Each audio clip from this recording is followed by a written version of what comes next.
There are so many different options and settings when it comes to rendering in Unreal because it is a real-time game engine. This makes rendering a little bit different than exporting animations and sequences from something like Blender or 3ds Max with a render like Octane or Cycles. Today, we're going to go through the different settings that you might need in your movie render queue to export a high quality photorealistic result and animation from Unreal Engine. We're not going to go into depth on how to animate in Unreal Engine, but I will be giving you the settings that you might need to export with the movie render queue. Let's not waste any time and hop straight into Unreal Engine. Okay, select the version you want, then make a blank game project. Make sure ray tracing is checked, disable the starter content, and then click create. Once it's loaded, first thing we're going to do is create a sequencer. Now to do this, we right click in the content browser, select cinematics, and then cinematic level sequence. Give it a good name and then double click on it and hit Ctrl-Shift-S. This saves everything in your project to make sure you don't lose any progress. Now we need to activate movie render queue in the plugin section. So come up to the top right, click that drop down, select plugins, and then type in movie render queue and check that box. Then you can also, if you want to export in Apple ProRes, type in Apple ProRes and it should show up as an option which you can check and then restart. Once your project has restarted and you're back on this page, double click on your sequencer, get into your level, and then we need to make a camera. So we're going to come up to the top, select the down arrow, cinematics, and then add a cin camera. Once we have that in our scene, we're going to drag it from our outliner on right side of Unreal Engine user interface down into the sequencer. You should then see a camera cuts section show up, as well as a section to keyframe options of your camera, whether it's its transformation or its rotation. This is where you can also drag in other objects, but we're not going to be showing how to animate those today. Next, what we're going to do is I'm just going to give a small movement with my camera here, and then we're going to click on this movie icon.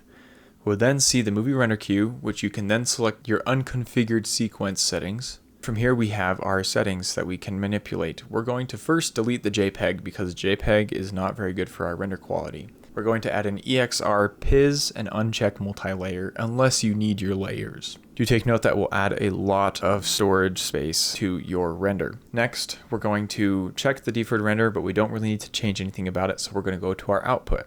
Make this 4K in the resolution, or you can leave it at 1080p if your computer can't handle 4K. Then select a good export location. And now we're going to add in the settings that are more difficult to understand or that a beginner might not know about. First, we're going to add anti-aliasing with this green drop-down arrow and then select anti-aliasing. Check disable anti-aliasing and then select none.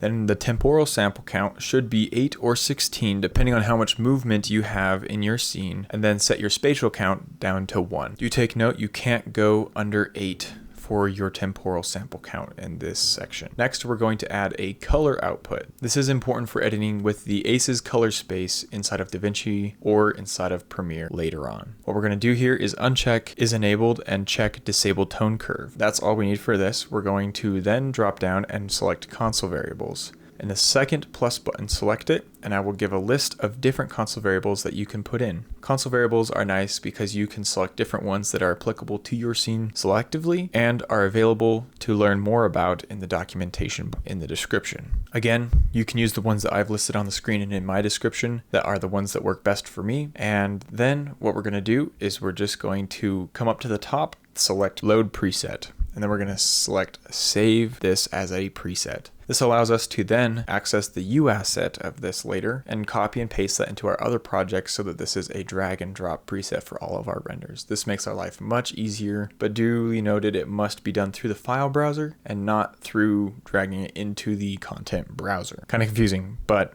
you'll get it. Then you can click accept and click local render.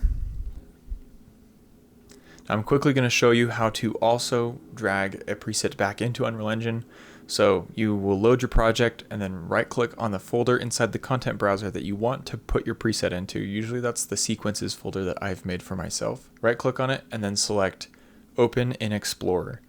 Then just find your U asset, copy it and paste it into this folder and it will show up inside of your Unreal Engine project. Duly noted, it must be older or the same project. If you are trying to take a Unreal Engine 5.2 preset and import it into an Unreal Engine 5.03, it will not work, but it will work vice versa in 5.03 to 5.2. Alright, that's all I have for you guys today in this video. Until the next time, you guys can like and subscribe to find my videos more easily, as well as follow me on Instagram or Patreon if you feel so inspired. Until then, create more than you consume.